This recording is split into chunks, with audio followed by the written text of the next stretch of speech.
What's going on, guys? I'm back. I didn't mean to take such a long break, but I honestly just kind of forgot about YouTube.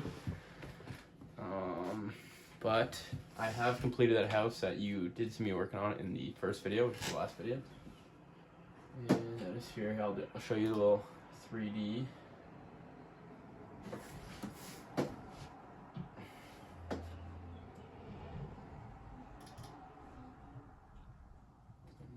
Maybe just one view here. Okay, yeah. So this was the house I just finished up.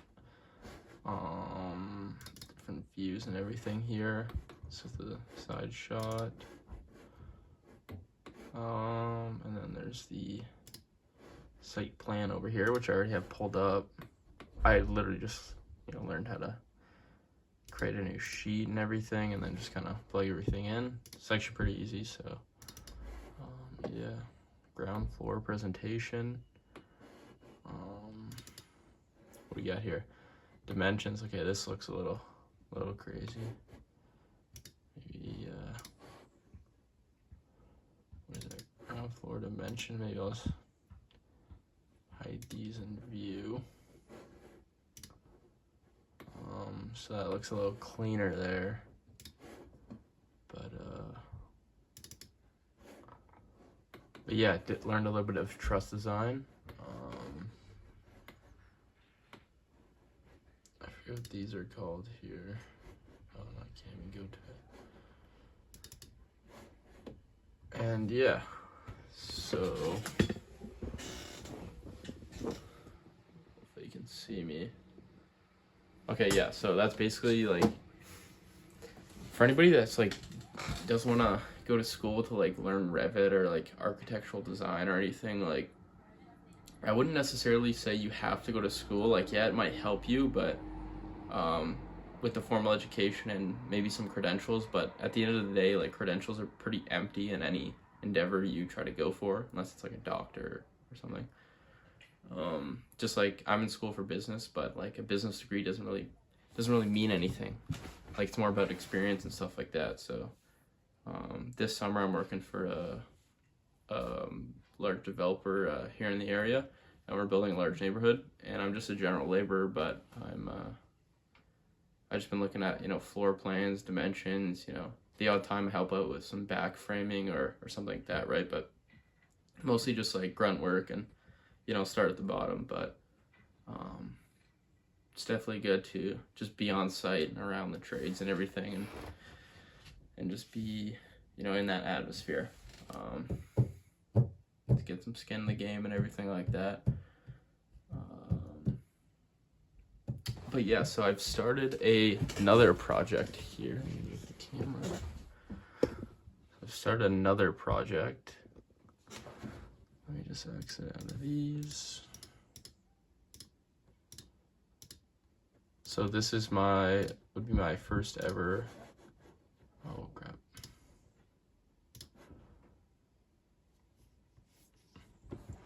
So this is actually my own design. Here, let me just do a little 3D.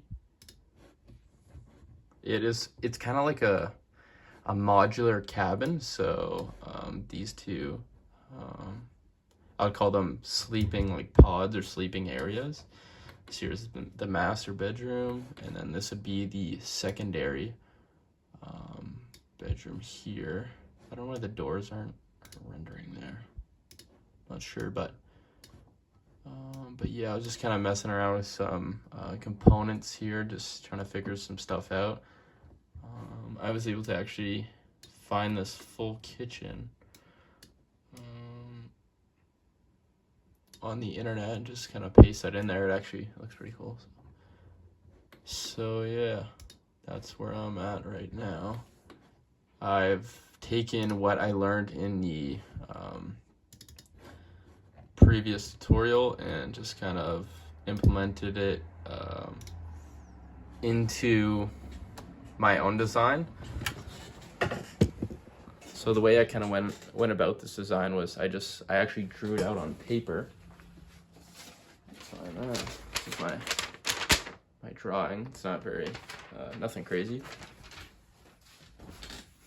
And I just basically took exactly what I had learned from the tutorial of that YouTube video, and applied it to my own drawing. So that just goes to show, like, even like I did that YouTube tutorial, I followed it. It was about 5.5 hours worth of actually video watching, but the time spent, you know, stopping, starting, going back, like seeing exactly what the guy was showing, he was displaying there in the video, and the little minute details.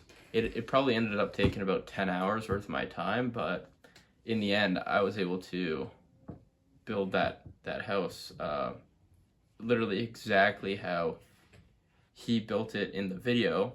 Some of the dimensions are a little bit different. That's just because I didn't want to follow exactly step by step and just trying to be a little bit creative. But yeah, I was able to take what I learned from that video, that 10 hours worth, and build my own thing here, which, you know, I think it's not bad. You know, go from knowing nothing to being able to design an entire house solo in 10 hours worth of learning is pretty good, I feel like. So yeah, I'm pretty proud of that, but there's still a ton of stuff I don't know on here, and I'm really eager to learn. And again, I'm just gonna go right back on YouTube and search out what I don't know and try to figure that kind of stuff out. So yeah, I'll keep you guys updated with everything I'm doing in terms of Revit and everything.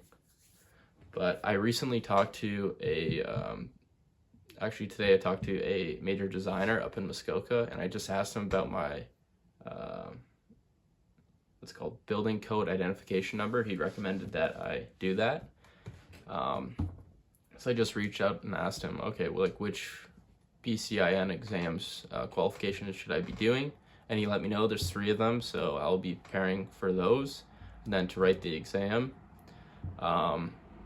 And then next year, next summer, hopefully, I will try to possibly land maybe like a entry-level designing job at a local architecture firm or something. Given that I have my BCIN and, you know, I plan to have decent proficiency in Revit by then, I think I should have a decent decent shot of landing a job, maybe just like an internship for the summer or something. So yeah, that'll give me some good real life experience. But for now, I'll just keep pumping away on the YouTube and trying to learn what I can and trying to figure out what I don't know.